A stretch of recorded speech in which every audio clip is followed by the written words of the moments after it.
നമസ്കാരം, PSC today YouTube ചാനലിലേക്ക് ഏവർക്കും സ്വാഗതം. 2024 LDCക്ക് വേണ്ടിയുള്ള നമ്മുടെ ക്ലാസുകൾ ആരംഭിച്ചു കഴിഞ്ഞു. അപ്പോൾ നമുക്ക് സമയം കളയണ്ട, ഇന്നത്തെ നമ്മുടെ ടോപ്പിക്കിലേക്ക് പോകാം. ഇന്ന് നമ്മൾ പഠിക്കാൻ പോകുന്നത് പ്രവൃത്തിയെ പറ്റിയാണ്. പ്രവൃത്തി അല്ലെങ്കിൽ അവനെ അറിയപ്പെടുന്ന പേരാണ് വർക്ക്. പ്രവൃത്തി അല്ലെങ്കിൽ അവൻ അറിയപ്പെടുന്ന പേരെന്താ സുഹൃത്തുക്കളെ? മറ്റൊരു പേര് വർക്ക്. ബലത്തിനു വിധേയമായ ഒരു വസ്തുവിന് സ്ഥാനാന്തരം ഉണ്ടാകുമ്പോഴാണ് പ്രവൃത്തി ചെയ്തു എന്ന് പറയപ്പെടുന്നത്. എന്താ പറഞ്ഞത്? ബലത്തിന് വിധേയമായി ഒരു വസ്തുവിന് സ്ഥാനാന്തരം ഉണ്ടാകുമ്പോഴാണ് പ്രവൃത്തി ചെയ്യപ്പെടുന്നത് എന്ന് പറയുന്നത്. എക്സാമ്പിൾ ആയിട്ട് പറഞ്ഞു കഴിഞ്ഞാല് സുഹൃത്തുക്കൾ ഇത്ര മാത്രം ഓർത്താൽ മതി. നമ്മളൊരു ബോക്സ് തള്ളി നീക്കുകയാണ് എന്ന് കരുതുക. നമ്മളൊരു ബോക്സ് എന്ത് ചെയ്യുന്നു? തള്ളി നീക്കുകയാണെന്ന് കരുതുന്നു. ബോക്സ് തള്ളി നീക്കണമെങ്കിൽ ഞാൻ അതിൽ എഫ് എന്ന് പറയുന്ന ഒരു ബലം ഞാൻ പ്രയോഗിച്ചാൽ മാത്രമേ ആ ബോക്സ് എനിക്ക് നീക്കുവാൻ കഴിയുള്ളൂ. എഫ് എന്നുള്ള ബലം ഞാൻ പ്രയോഗിച്ചത് കൊണ്ട് തന്നെ ആ ബലം പ്രയോഗിച്ച അതേ ദിശയിലേക്ക് എന്ത് സംഭവിച്ചു? ബോക്സ് എന്ത് ചെയ്തു? നിരങ്ങി നീങ്ങി അല്ലേ? അതേ ദിശയിലേക്ക് ബോക്സ് എന്ത് ചെയ്യും? നിരങ്ങി നീങ്ങും. ഇങ്ങനെ ബലം പ്രയോഗിച്ച അതേ ദിശയിലേക്കാണ് വസ്തു നീങ്ങിയതെങ്കിൽ എനിക്ക് പറയാം ഞാനൊരു പ്രവൃത്തി ചെയ്തുവെന്ന്. അപ്പോൾ ഓർക്കുക, ബലത്തിന് വിധേയമായിട്ട് ഒരു വസ്തുവിന്റെ സ്ഥാനാന്തരം ഉണ്ടാകുമ്പോഴാണ് പ്രവൃത്തി ചെയ്തു എന്ന് പറയപ്പെടുന്നത്. അതായത് ഞാനൊരു ബോക്സ് അല്ലെങ്കിൽ നിങ്ങളൊരു ബോക്സ് തള്ളുകയാണെന്ന് കരുതുക. നമ്മൾ തള്ളുന്ന ദിശയിലേക്ക് ആ ബോക്സ് നീങ്ങുകയാണെന്നുണ്ടെങ്കിൽ നമുക്ക് പറയാം നമ്മളൊരു പ്രവൃത്തി ചെയ്തുവെന്ന്. അല്ലാതെ നമ്മൾ ഒരു വലിയൊരു പാറ തള്ളുകയാണെന്ന് കരുതുക സുഹൃത്തുക്കള്. അങ്ങനെ പാറ തള്ളുകയാണെന്നുണ്ടെങ്കിൽ ആ പാറയ്ക്ക് എന്തെങ്കിലും അനക്കം പറ്റുമോ? ഇല്ലല്ലേ? അതുകൊണ്ട് തന്നെ നമ്മൾ അവിടെ പ്രവൃത്തി ചെയ്തുവെന്ന് പറയുവാൻ കഴിയില്ല. അപ്പൊ ഓർക്കുക, ഏറ്റവും ഇമ്പോർട്ടന്റ് ആയിട്ട് ഇവിടെ പ്രവൃത്തിയുടെ ഭാഗത്ത് പഠിക്കേണ്ട പോയിന്റ്, ഒരു വസ്തുവിലേക്ക് നമ്മൾ ബലം ചെലുത്തി കഴിഞ്ഞാൽ ആ വസ്തുവിന് സ്ഥാനാന്തരം ഉണ്ടാകണം. സ്ഥാനാന്തരം എന്ത് ചെയ്യണം? ഉണ്ടാകണം. എങ്കിൽ മാത്രമേ നമ്മൾ ഒരു പ്രവൃത്തി ചെയ്തു എന്ന് പറയുവാൻ കഴിയൂ. ഒരു കണികയുടെ ഗതികോർജ വ്യത്യാസം അതിൽ ഒരു സഫലബലം ചെയ്യുന്ന പ്രവൃത്തിക്ക് തുല്യമാണ്. ഒരു കണികയുടെ ഗതികോർജ വ്യത്യാസം അതിൽ ഒരു സഫലബലം ചെയ്യുന്ന പ്രവൃത്തിക്ക് തുല്യമാണ്. ഇതിനെ പറയുന്ന പേരാണ് വർക്ക് എനർജി തിയറം എന്ന് പറയും കേട്ടോ. ഇവൻ എന്താ പറയുന്നത്? വർക്ക് എനർജി തിയറി എന്ന് പറയും. ആ സുഹൃത്തുക്കളൊന്ന് പഠിച്ചു വെച്ചിരിക്കുക, കാരണം ടെക്സ്റ്റ് ബുക്കിൽ ഉള്ളതാണ്. അതുകൊണ്ട് ജസ്റ്റ് ഒന്ന് ഓർത്തിരിക്കുക. കണികകളുടെ ഗതികോർജ വ്യത്യാസം അതിന്റെ ഒരു സഫലബലം ചെയ്യുന്ന പ്രവൃത്തിക്ക് തുല്യമാണ് എന്നുള്ളത് ഇതിനെ വർക്ക് എനർജി പ്രിൻസിപ്പിൾ എന്നെന്ത് ചെയ്യുന്നു? അറിയപ്പെടുന്നു. ഇനി ഇത് പഠിച്ചിട്ട് മനസ്സിലാവാത്ത സുഹൃത്തുക്കൾ ഉണ്ടെങ്കിൽ ജസ്റ്റ് ഒന്ന് ഓർത്തിരിക്കുക, എന്താണ് വർക്ക് എനർജി തിയറം പറയുന്നത് എന്ന് വെച്ച് കഴിഞ്ഞാൽ ഇത്രയേ ഉള്ളൂ. നമ്മളെല്ലാ സുഹൃത്തുക്കളും ബൈക്ക് ഉപയോഗിക്കുന്നവരായിരിക്കും, അല്ലെങ്കിൽ ഒരു ദിവസമെങ്കിലും ബൈക്കിൽ കയറാത്ത സുഹൃത്തുക്കൾ ആരും കാണില്ലല്ലോ അല്ലെ? അപ്പോൾ നമ്മൾ ബൈക്കിൽ ഇങ്ങനെ യാത്ര ചെയ്തുകൊണ്ടിരിക്കുന്ന സമയത്ത് പെട്ടെന്ന് നമ്മൾ എന്ത് ചെയ്യുന്നു? സഡൻ ബ്രേക്ക് ചെയ്യുന്നു എന്ന് കരുതുക. നമ്മൾ എന്ത് ചെയ്യുന്നു? പെട്ടെന്ന് സഡൻ ബ്രേക്ക് ചെയ്യുന്നു എന്ന് കരുതുക. അപ്പോൾ വാഹനത്തിൽ എന്ത് സംഭവിക്കും സുഹൃത്തുക്കളെ? വാഹനം അല്പദൂരം ഓടിയതിനു ശേഷം അങ്ങ് നിൽക്കുമല്ലേ? ഇതല്ലേ ചെയ്യുന്നത്? സഡൻ ആയിട്ട് നിൽക്കുന്നേക്കാളും അല്പം എന്ത് ചെയ്യുന്നു? മുന്നോട്ട് പോയതിനു ശേഷമായിരിക്കും വാഹനം എന്ത് ചെയ്യുന്നത്? നിൽക്കുന്നത്. ആ സമയത്ത് എന്താ സംഭവിക്കുന്നതെന്ന് ചോദിച്ചാല് ആ വാഹനത്തിന്റെ ഗതികോർജം കുറയുന്നു. ആ വാഹനത്തിന്റെ ഗതികോർജം എന്ത് ചെയ്യുന്നു? കുറയുന്നു. ഇങ്ങനെ വാഹനത്തിന്റെ ഗതികോർജം കുറയുന്നത് കൊണ്ട് തന്നെ നമ്മൾ അവിടെ ഒരു പ്രവൃത്തി ചെയ്തു എന്ന് നമുക്ക് പറയുവാൻ കഴിയും. അപ്പോൾ വാഹനം പെട്ടെന്നൊന്ന് ബ്രേക്ക് ചെയ്യുന്ന സമയത്ത് വാഹനം അല്പദൂരം പോയതിനു ശേഷം എന്ത് ചെയ്യും? പെട്ടെന്ന് എന്ത് ചെയ്യും? നിൽക്കാൻ ശ്രമിക്കും. ഇങ്ങനെ നിൽക്കുന്നത് കൊണ്ട് തന്നെ ആ വാഹനത്തിന്റെ ഗതികോർജം എന്ത് ചെയ്യുന്നു? കുറയുന്നു. അതുകൊണ്ട് തന്നെ നമ്മൾ എന്ത് ചെയ്യുന്നു? വർക്ക് ചെയ്തതായിട്ട് അല്ലെങ്കിൽ ഒരു പ്രവൃത്തി ചെയ്തതായിട്ട് നമുക്ക് പറയാൻ കഴിയും. അപ്പോൾ സുഹൃത്തുക്കൾ ഈ പോയിന്റ് ഒന്ന് ഓർത്ത് വെച്ചിരിക്കുക. ടെക്സ്റ്റ് ബുക്കിൽ ഇതുപോലെ കൊടുത്തിരിക്കുവാണ്, അതുകൊണ്ടാണ് പഠിക്കേണ്ടത്. ഒരു കണികയുടെ ഗതികോർജ വ്യത്യാസം അതിൽ ഒരു സഫലബലം ചെയ്യുന്ന പ്രവൃത്തിക്ക് തുല്യമാണ്. ഇത് പഠിക്കാൻ ബുദ്ധിമുട്ടാണെങ്കിൽ ജസ്റ്റ് ഒന്ന് ഓർത്ത് വെച്ചിരിക്കുക സുഹൃത്തുക്കളെ. ഗതികോർജം കൂടിയാൽ എന്താണ്? പ്രവൃത്തി പോസിറ്റീവ് ആകും. ഗതികോർജം കുറഞ്ഞാൽ എന്ത് ചെയ്യും? പ്രവൃത്തി നെഗറ്റീവ് ആകും എന്ന് എന്ത് ചെയ്യുക? ഓർത്ത് വെച്ചിരിക്കുക. അപ്പോൾ ഗതികോർജത്തിൽ വ്യത്യാസം വന്നു കഴിഞ്ഞാൽ അല്ലെങ്കിൽ കൈനറ്റിക് എനർജിയിൽ വ്യത്യാസം വന്നു കഴിഞ്ഞാൽ അവിടെ നമുക്ക് എന്താണ്? പ്രവൃത്തി ചെയ്തു എന്ന് പറയാൻ കഴിയും. പ്രവൃത്തിയുടെ യൂണിറ്റ് ന്യൂട്ടൺ മീറ്റർ അല്ലെങ്കിൽ ജൂൾ ആണ്. ഓർക്കുക, പ്രവൃത്തിയുടെ യൂണിറ്റ് എന്തൊക്കെയാ സുഹൃത്തുക്കളെ? ന്യൂട്ടൺ മീറ്റർ അല്ലെങ്കിൽ ജൂൾ ആണ്. പ്രവൃത്തിയുടെ യൂണിറ്റ് ന്യൂട്ടൺ മീറ്റർ അല്ലെങ്കിൽ എന്താണ്? ജൂൾ ആണ്. 100 ഗ്രാം മാസുള്ള ഒരു വസ്തുവിനെ 1 മീറ്റർ ഉയർത്തുവാൻ ചെയ്യേണ്ട പ്രവൃത്തിയുടെ അളവിനെയാണ് 1 ജൂൾ എന്ന് പറയുന്നത്. മറക്കല്ലേ, 100 ഗ്രാം മാസുള്ള ഒരു വസ്തു നമ്മുടെ കയ്യിലുണ്ട്. അവനെ നമുക്ക് 1 മീറ്ററിലേക്ക് ഉയർത്തുവാൻ നമ്മൾ എന്തുമാത്രം പ്രവൃത്തി ചെയ്യണം എന്നുള്ളതിന്റെ അളവാണ് 1 ജൂൾ എന്ന് പറയുന്നത്. ഓർക്കുക, പ്രവൃത്തിയുടെ ഡയമെൻഷൻ ഫോർമുല 100ൽ കൂടുതൽ തവണ PSC ചോദിച്ചിട്ടുള്ള ചോദ്യമാണ്. ഇതെല്ലാം ഓർക്കുക സുഹൃത്തുക്കള്. പ്രവൃത്തിയുടെ ഡയമെൻഷൻ ഫോർമുല എന്തെന്ന് ചോദിച്ചാൽ m⁻1 l⁻2 t⁻⁻2 ഇങ്ങനെ തന്നെ പഠിച്ചോളുക. വെറുതെ m എന്ന് ഇട്ട് കഴിഞ്ഞാലും m⁻1 എന്ന് ക്വസ്റ്റ്യൻ പേപ്പറിൽ കണ്ടാലും രണ്ടും ശരിയാണ് അല്ലെങ്കിൽ രണ്ടും ഈക്വൽ ആണ് എന്ന് സുഹൃത്തുക്കൾ ഓർക്കുക. വെറുതെ m എന്ന് എഴുതിയിരുന്നാലും m⁻1 എന്ന് എഴുതിയിരുന്നാലും രണ്ടും ഈക്വൽ ആണ് എന്താണ്? രണ്ടും തുല്യമാണ് എന്ന് സുഹൃത്തുക്കൾ ഓർക്കുക.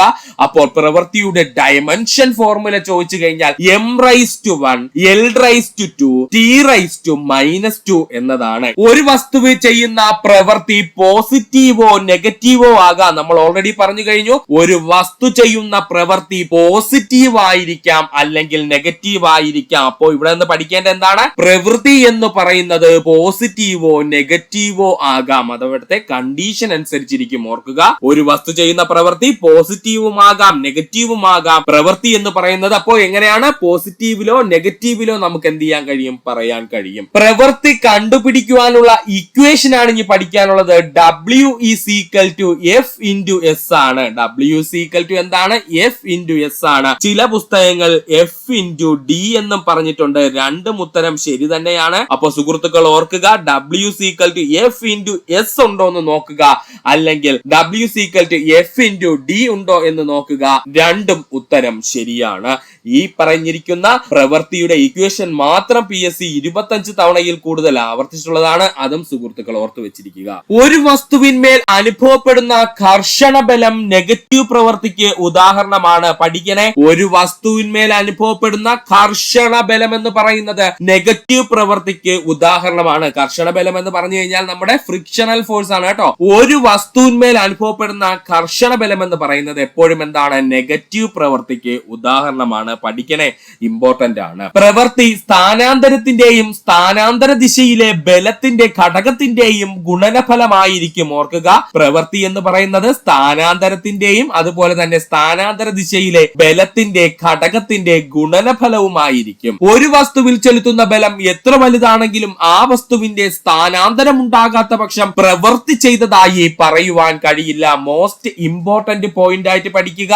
ഒരു വസ്തുവിൽ ചെലുത്തുന്ന ബലം എത്ര വലുതാണെങ്കിലും ആ വസ്തുവിനെ സ്ഥാനാന്തരം ഉണ്ടാകാത്ത പക്ഷം പ്രവൃത്തി ചെയ്തതായി പറയുവാൻ കഴിയില്ല. അതായത് എക്സാമ്പിൾ ആയിട്ട് പറയുവാണെന്നുണ്ടെങ്കിൽ, നമ്മളൊരു വാഹനം തള്ളുകയാണ് എന്ന് കരുതുക. എന്നാൽ നമ്മൾ തള്ളുന്നതിനനുസരിച്ച് ആ വാഹനത്തിന് യാതൊരുവിധ സ്ഥാനാന്തരവും ഉണ്ടാകുന്നില്ല, ഇല്ലെങ്കിൽ സ്ഥാനമാറ്റവും ഉണ്ടാകുന്നില്ല എന്ന് കരുതുക. ഇങ്ങനത്തെ അവസരത്തിൽ നമുക്ക് പറയേണ്ടി വരും നമ്മൾ പ്രവൃത്തി ചെയ്തില്ല എന്ന്. കാരണം നമ്മൾ നമ്മൾ ബലം പ്രയോഗിച്ച ദിശയിലാണ് ആ വസ്തു നീങ്ങിയതെങ്കിൽ മാത്രമേ നമുക്ക് പ്രവൃത്തി ചെയ്തതായിട്ട് പറയാൻ കഴിയൂ. അതായത് നമ്മൾ ബലം പ്രയോഗിച്ചാൽ ആ വസ്തുവിന് എന്ത് സംഭവിച്ചിരിക്കണം? സ്ഥാനാന്തരം സംഭവിച്ചിരിക്കണം, അല്ലെങ്കിൽ സ്ഥാന മാറ്റം സംഭവിച്ചിരിക്കണം. അതായത് നമ്മളൊരു മേശയിൽ തള്ളുന്നു, ആ മേശ മുന്നോട്ട് നിരങ്ങി നീങ്ങുവാണെങ്കിൽ നമുക്ക് പറയാം നമ്മളൊരു പ്രവൃത്തി ചെയ്തു എന്ന്. അതേസമയം നമ്മളൊരു മേശ തള്ളുകയാണ്, പക്ഷെ ആ മേശ അനങ്ങുന്നില്ല എങ്കിൽ നമുക്ക് പറയേണ്ടി വരും നമ്മൾ പ്രവൃത്തി ചെയ്തില്ല എന്ന്. ഇനി പ്രധാനമായിട്ട് പഠിക്കേണ്ട പോയിന്റ് ആണ്, നമ്മുടെ +2 ടെക്സ്റ്റ് ബുക്കുകളിൽ ഉള്ള പോയിന്റ് ആണ് ഇനി പറയാൻ പോകുന്നത്. പ്രവൃത്തി പൂജ്യമാകുന്ന അവസരങ്ങൾ. പ്രവൃത്തി പൂജ്യമാകുന്ന അവസരങ്ങളാണ്. ഒന്ന്, സ്ഥാനാന്തരം പൂജ്യമാകുമ്പോൾ. പ്രവൃത്തിയുടെ ഇക്വേഷൻ എന്താ സുഹൃത്തുക്കളെ? W is equal to F into S അല്ലെങ്കിൽ F into D എന്നല്ലേ സുഹൃത്തുക്കളെ നമ്മൾ പറഞ്ഞത്? അങ്ങനെയാണെന്നുണ്ടെങ്കിൽ ഈ ഇക്വേഷനിൽ D എന്ന് പറയുന്നത് അല്ലെങ്കിൽ S എന്ന് പറയുന്നതാണ് നമ്മൾ സ്ഥാനാന്തരം കൊണ്ട് ഉദ്ദേശിക്കുന്നത്. ഈ സ്ഥാനാന്തരം എന്ന് പറയുന്നത് പൂജ്യമായി കഴിഞ്ഞാൽ ആ തന്നിരിക്കുന്ന ഇക്വേഷൻ മുഴുവൻ എന്തായിട്ട് മാറും? പൂജ്യമായിട്ട് മാറും. അപ്പോ നമുക്ക് അവിടെ പ്രവൃത്തി ചെയ്തതായിട്ട് പറയുവാൻ കഴിയില്ല. ബലം പൂജ്യമാകുമ്പോൾ എന്ന് പറഞ്ഞു കഴിഞ്ഞാൽ ഈ ഫോഴ്സ് എന്ന് പറയുന്നത് എന്താണ്? പൂജ്യമായി കഴിഞ്ഞാൽ എഗൈൻ നമ്മുടെ ഇക്വേഷൻ മൊത്തവും എന്തായിട്ട് മാറും സുഹൃത്തുക്കളെ? പൂജ്യമായിട്ട് മാറും. അതുകൊണ്ട് തന്നെ നമ്മൾ അവിടെ പ്രവൃത്തി ചെയ്തതായിട്ട് പറയുവാൻ കഴിയില്ല. ഒന്നുകൂടി പറയാം, ഒരു ടെൻഷനും വേണ്ട, വളരെ ഈസിയാണ്. പ്രവൃത്തി പൂജ്യമാകുന്ന അവസരങ്ങൾ എപ്പോഴൊക്കെ എന്ന് ചോദിച്ചാൽ രണ്ടു പ്രധാനപ്പെട്ട അവസരങ്ങൾ ആദ്യം പഠിച്ചു തീർക്കണം. സ്ഥാനാന്തരം പൂജ്യമാകുമ്പോൾ, അതായത് ഒരു വസ്തുവിലേക്ക് നമ്മളൊരു ബലം പ്രയോഗിച്ചു, ആ വസ്തുവിന് സ്ഥാനമാറ്റം ഉണ്ടായില്ല. സ്ഥാനമാറ്റം ഉണ്ടാകാത്തത് കൊണ്ട് തന്നെ സ്ഥാനാന്തരം എന്തായിട്ട് മാറി? പൂജ്യമായിട്ട് മാറി. അങ്ങനെ പൂജ്യമായിട്ട് സ്ഥാനാന്തരം മാറിയത് കൊണ്ട് തന്നെ ആ ഇക്വേഷൻ മുഴുവൻ പൂജ്യത്തിലേക്ക് എന്ത് ചെയ്തു? ഈക്വൽ ആയി. അതുകൊണ്ട് എന്താണ്? പ്രവൃത്തി ചെയ്തതായിട്ട് നമുക്ക് പറയാൻ കഴിയില്ല. നമ്മൾ യാതൊരു ബലവും പ്രയോഗിച്ചില്ല എങ്കിൽ അവിടെ ബലം എന്ന് പറയുന്നത് പൂജ്യമായിട്ട് മാറും. അങ്ങനെ ആ ഇക്വേഷൻ മുഴുവൻ പൂജ്യമായി പോകുന്നു. അങ്ങനെ പ്രവൃത്തി പൂജ്യമായി അല്ലെങ്കിൽ പ്രവൃത്തി നമ്മൾ ചെയ്തതായിട്ട് പറയുവാൻ കഴിയില്ല. ഇനി മൂന്നാമത്തതാണ്, ബലവും സ്ഥാനാന്തരവും പരസ്പരം ലംബമാവുന്ന അവസരത്തിൽ. ബലവും സ്ഥാനാന്തരവും പരസ്പരം ലംബമായി വരുന്ന അവസരത്തിലും നമുക്ക് പ്രവൃത്തി പൂജ്യമായി കണക്കാക്കേണ്ടി വരും. ബലവും സ്ഥാനാന്തരവും പരസ്പരം ലംബമാവുന്ന സിറ്റുവേഷനിൽ. അപ്പൊ ബലം എന്ന് പറയുന്നത് സുഹൃത്തുക്കൾ നോക്കിക്കോ, ഈ ഒരു ഡയറക്ഷനിലാണ് ഞാൻ ഫോഴ്സ് അല്ലെങ്കിൽ ബലം എന്ത് ചെയ്തത്? കൊടുത്തത്. എന്നാൽ സ്ഥാനാന്തരം സംഭവിച്ചത് പോകുന്നത് മുകളിലേക്കാണ് എന്ന് കരുതുക. എ എന്ന് പറയുന്ന ഒരു പോയിന്റിലേക്ക് മുകളിലേക്കാണ് സ്ഥാനാന്തരം സംഭവിച്ചത് എന്ന് സുഹൃത്തുക്കൾ കരുതുക. അങ്ങനെയാണെന്നുണ്ടെങ്കിലും എനിക്ക് അവിടെ പ്രവൃത്തി ചെയ്തു എന്ന് പറയുവാൻ കഴിയില്ല. ഒന്നുകൂടി പറയാം, ബലവും സ്ഥാനാന്തരവും പരസ്പരം ലംബമാകുന്ന കണ്ടീഷനിൽ, ലംബമാവുന്ന അവസ്ഥയിൽ അല്ലെങ്കിൽ 90 ഡിഗ്രി ആകുന്ന അവസ്ഥയിൽ ഞാൻ ബലം പ്രയോഗിച്ച ദിശ സുഹൃത്തുക്കൾ ശ്രദ്ധിച്ചോ. എന്നാൽ ആ വസ്തു നീങ്ങിയത് എങ്ങോട്ടാണ്? എ എന്ന് പറയുന്ന മുകളിലേക്ക് ഒരു പോയിന്റിലേക്കാണ് നീങ്ങിയത്. ഈ ഒരു അവസരത്തിലും എനിക്ക് എന്ത് ചെയ്യാൻ കഴിയില്ല? പ്രവൃത്തി ചെയ്തു എന്ന് പറയാൻ കഴിയില്ല. ഇവിടെ പ്രവൃത്തി എന്താണ്? പൂജ്യമായി മാറും. യാതൊരു തിരശ്ചീനമായ ബലവും പ്രയോഗിക്കാതെ മിനുസമാർന്ന മേശയിലൂടെ തെന്നി നീങ്ങുന്ന ചതുരക്കട്ട പ്രവൃത്തി ചെയ്യുന്നില്ല. എന്താ പറഞ്ഞത്? യാതൊരു തിരശ്ചീനമായ ബലവും പ്രയോഗിക്കാതെ മിനുസമാർന്ന മേശയിലൂടെ തെന്നി നീങ്ങുന്ന ചതുരക്കട്ട പ്രവൃത്തി ചെയ്യുന്നില്ല എന്നോർക്കുക. ഇവിടെ എന്താണ് പറഞ്ഞതെന്ന് ചോദിച്ചാൽ, ഇവിടെ ഒരു മേശയുണ്ട്, ആ മേശയുടെ മുകളിൽ ഒരു ചതുരക്കട്ട വെച്ചിട്ടുണ്ട്. എന്നാൽ ഇത് വളരെ മിനുസമാർന്ന ഒരു മേശ ആയതുകൊണ്ട് തന്നെ ചതുരക്കട്ട എന്ത് ചെയ്യുന്നു? താനേ തെന്നി താഴേക്ക് എന്താണ് നീങ്ങുകയാണെന്ന് കരുതുക. ഇവിടെ നമ്മൾ യാതൊരു തര ബലവും എന്ത് ചെയ്തില്ല? കൊടുത്തില്ല ചതുരക്കട്ടയിൽ. എന്നാൽ ചതുരക്കട്ട എന്ത് ചെയ്തു? തെന്നി നീങ്ങി. ഇവിടെ നമുക്ക് എന്താണ്? പ്രവൃത്തി ചെയ്തതായിട്ട് പറയുവാൻ കഴിയില്ല. ഇനി നമുക്ക് നോക്കുവാനുള്ളത് പ്രവൃത്തി പൂജ്യമാകുന്ന അവസരങ്ങളാണ്. ഇനി നമുക്ക് നോക്കാനുള്ള എന്താ സുഹൃത്തുക്കളെ? പ്രവൃത്തി എന്ന് പറയുന്നത് പൂജ്യമാകുന്ന അവസരങ്ങൾ, അല്ലെങ്കിൽ W എന്ന് പറയുന്ന സാധനം പൂജ്യമാകുന്ന അവസരമാണ് നമുക്ക് ഇനി നോക്കാനുള്ളത്. സ്ഥാനാന്തരം പൂജ്യമാകുമ്പോൾ നമുക്ക് പ്രവൃത്തിയുടെ ഇക്വേഷൻ അറിയാം. W=F × D ആണ് പ്രവൃത്തിയുടെ ഇക്വേഷൻ എന്ന് പറയുന്നത്. ഇതിൽ സ്ഥാനാന്തരം എന്ന് പറയുന്ന D എന്ത് ചെയ്യുന്നു? പൂജ്യമാകുകയാണ് എന്ന് കരുതുക. സ്ഥാനാന്തരം എന്ന് പറയുന്ന D പൂജ്യമാകുന്നു എന്ന് കരുതുക. അങ്ങനെയാണെങ്കിൽ ഈ എൻറ്റയർ ഇക്വേഷൻ എന്തായിട്ട് മാറും? പൂജ്യമായിട്ട് മാറും. അപ്പോ നമുക്ക് പറയേണ്ടി വരും നമ്മൾ പ്രവൃത്തി ചെയ്തില്ല എന്ന്. അല്ലെങ്കിൽ സിമ്പിൾ ആയിട്ട് പറഞ്ഞു കഴിഞ്ഞാൽ, നമ്മൾ ഒരു ഭാരമുള്ള വസ്തു തള്ളുവാൻ ശ്രമിക്കുന്നു എന്ന് കരുതുക.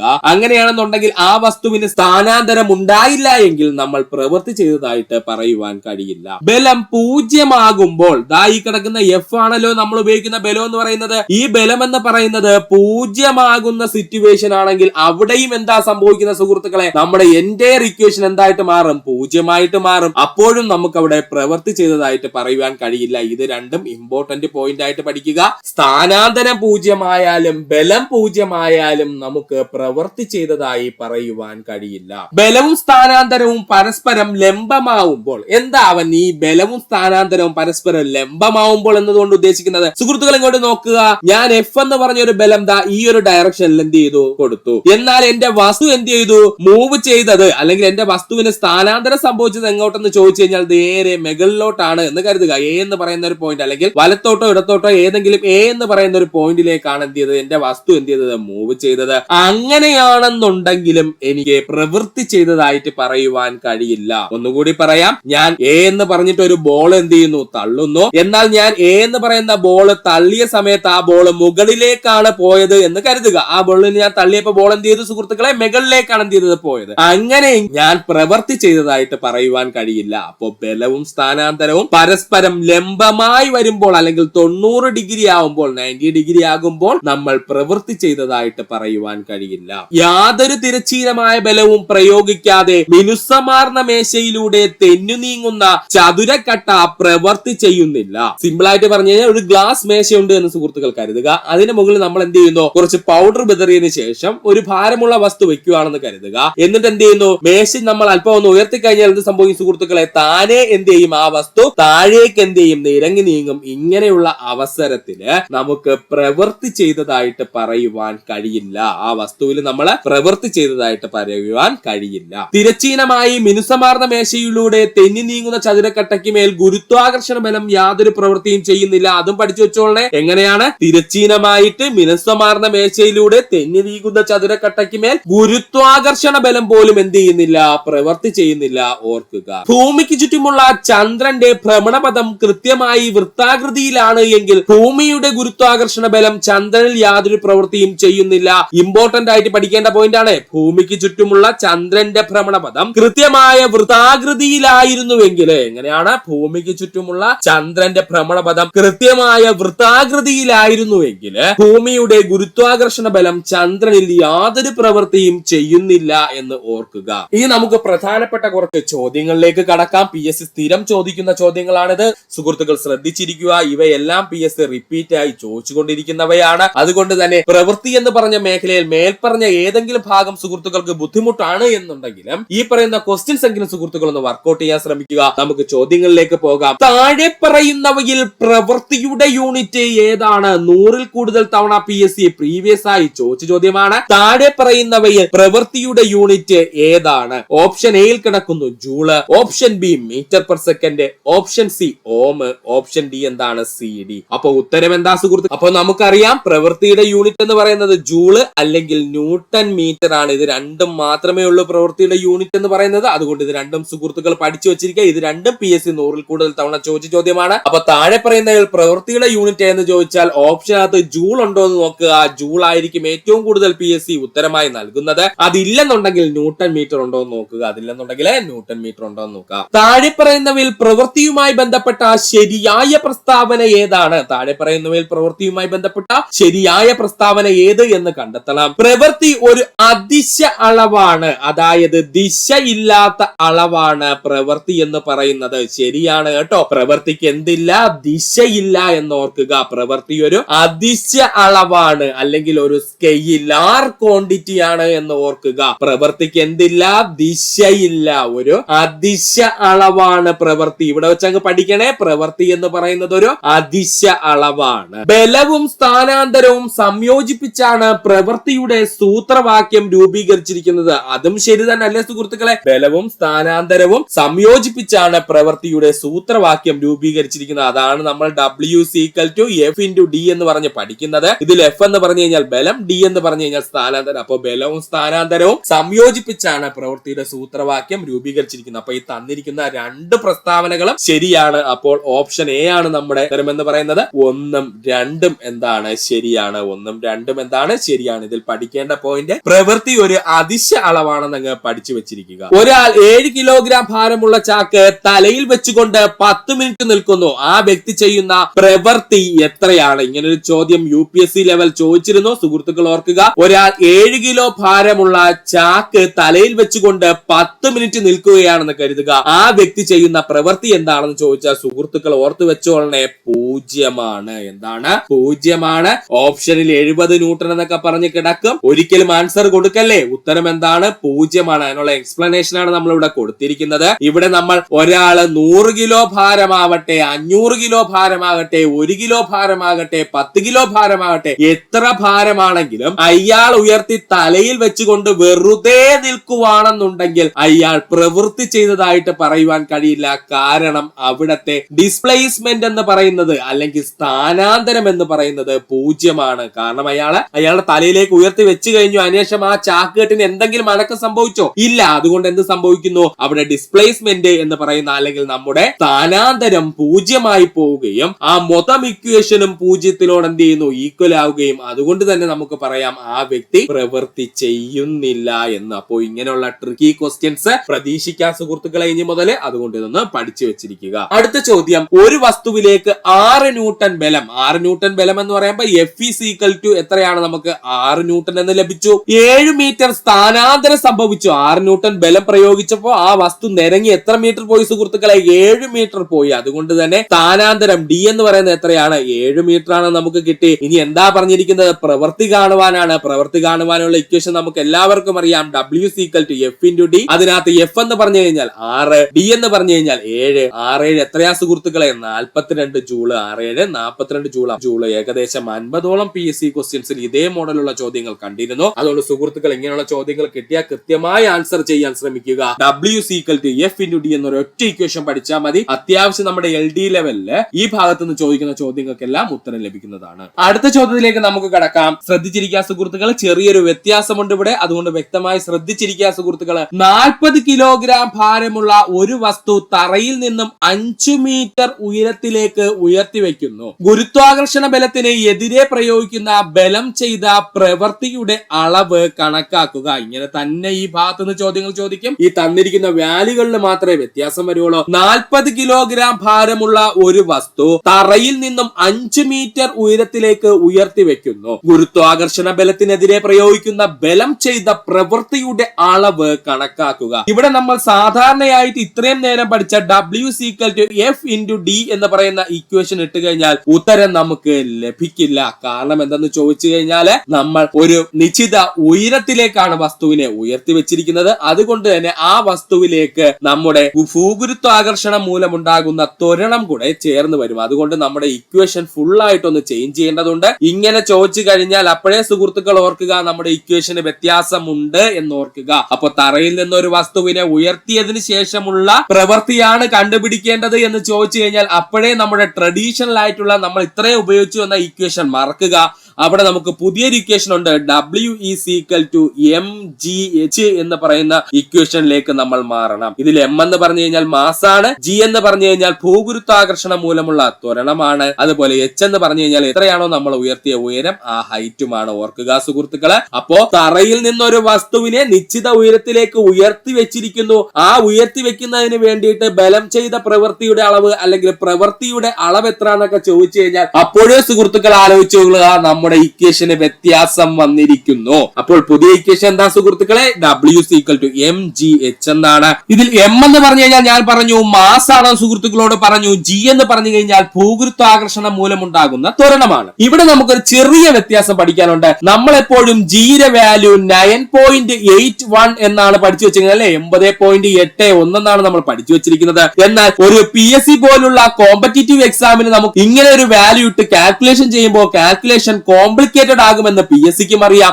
അതുകൊണ്ട് ഈ ജിയുടെ വാല്യൂ നമുക്ക് പ്രോബ്ലം ചെയ്യുന്നതിന് വേണ്ടി മാത്രം 10 മീറ്റർ പെർ സെക്കൻഡ് സ്ക്വയർ എന്ന് എടുക്കാം. പ്രശ്നമില്ല, മറക്കരുത്. ഈ പറഞ്ഞ പോയിന്റ് സുഹൃത്തുക്കൾ ഓർക്കുക. ഭൂഗുരുത്വാകർഷണം മൂലമുണ്ടാകുന്ന ത്വരണത്തെ നമ്മൾ ജി എന്ന് വിളിക്കുന്നു. ഈ ജിയുടെ വാല്യൂ കൃത്യമായി പറഞ്ഞു കഴിഞ്ഞാൽ 9.81 ആണ്. എന്നാൽ നമ്മുടെ കോമ്പറ്റീറ്റീവ് ലെവൽ എക്സാമുകളിൽ ഈ 9.81 എന്ന് പറയുന്ന വാല്യൂ ആഡ് ചെയ്തുകൊണ്ട് നമ്മൾ കാൽക്കുലേഷൻ ചെയ്താൽ അത് കോംപ്ലിക്കേഷൻ ആവുമെന്നുള്ളത് PSCക്ക് മാത്രമല്ല കോമ്പറ്റീറ്റീവ് ലെവൽ എക്സാം ചെയ്യുന്ന എല്ലാവർക്കും അറിയാം. അതുകൊണ്ട് തന്നെ നമ്മൾ അതിനെ 10 എന്നുള്ള റൗണ്ട് വാല്യൂയിലേക്ക് എന്ത് ചെയ്യുന്നു, മാറ്റുന്നു. ഇങ്ങനെ ഇട്ട് കാൽക്കുലേഷൻ ചെയ്യാൻ ശ്രമിക്കുക സുഹൃത്തുക്കൾ. അപ്പോൾ തന്നെ ആൻസർ നമുക്ക് ഡയറക്റ്റ് ലഭിക്കും. അല്ലാതെ 9.81 ഇട്ട് ടൈം കളയരുത് സുഹൃത്തുക്കളെ. ഇവിടുത്തെ കണക്ക് നമുക്ക് ചെയ്തു നോക്കാം. 40 കിലോഗ്രാം ഭാരമുള്ള ഒരു വസ്തുവാണ് നമ്മുടെ കയ്യിൽ ഇരിക്കുന്നത്. ആ വസ്തുവിനെ എത്ര ഉയരത്തിലേക്കാണ് ഉയർത്തി വെച്ചിരിക്കുന്നത് സുഹൃത്തുക്കളെ? 5 മീറ്റർ ഉയരത്തിലേക്ക് എന്ത് ചെയ്യുന്നു, തറയിൽ നിന്ന് 5 മീറ്റർ ഉയരത്തിലേക്ക് ഉയർത്തി വെച്ചിരിക്കുന്നു.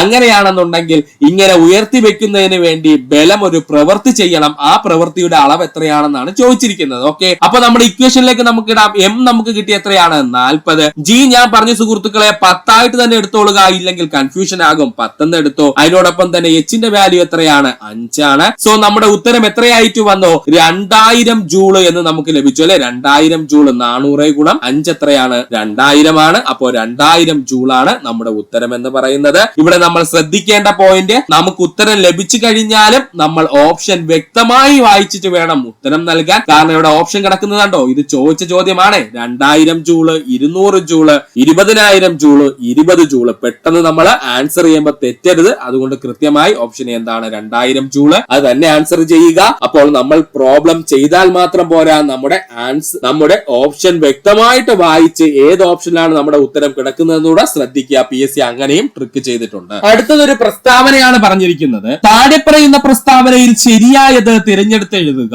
ഒന്നാമത്തെ പ്രസ്താവന പറഞ്ഞിരിക്കുന്നു, ഞെട്ടു വീഴുന്ന മാങ്ങയിൽ ഭൂഗുരുത്വാകർഷണ ബലം ചെയ്യുന്ന പ്രവൃത്തി പോസിറ്റീവ് ആയിരിക്കും. ഓക്കെ, സേഫ്റ്റി റോപ്പ് പൊട്ടി താഴേക്ക് പതിക്കുന്ന ലിഫ്റ്റിൽ ഭൂഗുരുത്വാകർഷണ ബലം ചെയ്യുന്ന പ്രവൃത്തി നെഗറ്റീവ് ആയിരിക്കും. മൂന്നാമത് പറഞ്ഞിരിക്കുന്ന പ്രസ്താവന, കർഷണം ചെയ്യുന്ന പ്രവൃത്തി നെഗറ്റീവ് ആയിരിക്കും. നാലാമതായി പറഞ്ഞിരിക്കുന്നു, ഏകീകൃതമായ വൃത്താകൃതിയിൽ സഞ്ചരിക്കുന്ന ഒരു വസ്തുവിൽ ബലം ചെയ്യുന്ന പ്രവൃത്തി 0 ആയിരിക്കും. ഇത്രയുമാണ് നമ്മുടെ പ്രസ്താവനകളായിട്ട് പറഞ്ഞിരിക്കുന്നത്. ഇതില് ഏതൊക്കെയാണ് ശരി ഏതൊക്കെയാണ് തെറ്റ് എന്ന് നമുക്കൊന്ന് നോക്കാം. ഞെട്ടറ്റു വീഴുന്ന മാങ്ങയിൽ ഭൂഗുരുത്വാകർഷണ ബലം ചെയ്യുന്ന പ്രവൃത്തി പോസിറ്റീവ് ആയിരിക്കും. ഇത് ശരിയാണ് കേട്ടോ. ഞെട്ടറ്റു വീഴുന്ന മാങ്ങയില് ഭൂഗുരുത്വാകർഷണം ചെയ്യുന്ന പ്രവൃത്തി എന്തായിരിക്കും? പോസിറ്റീവ് ആയിരിക്കും. സേഫ്റ്റി റോപ്പ് പൊട്ടി താഴേക്ക് പതിക്കുന്ന ലിഫ്റ്റിൽ ഭൂഗുരുത്വാകർഷണ ബലം ചെയ്യുന്ന പ്രവൃത്തി നെഗറ്റീവ് ആയിരിക്കും. ഇത് തെറ്റാണ് കേട്ടോ. ഈ പറഞ്ഞിരിക്കുന്ന പ്രസ്താവന തെറ്റാണ്. കാരണം ഞെട്ടറ്റു വീഴുന്ന മാങ്ങയായാലും സേഫ്റ്റി റോപ്പ് പൊട്ടി താഴേക്ക് പതിക്കുന്ന ലിഫ്റ്റ് ആയാലും നമ്മൾ ഫിസിക്സ് വെച്ച് പറയുവാണെന്നുണ്ടെങ്കിൽ അതൊരു ഫ്രീ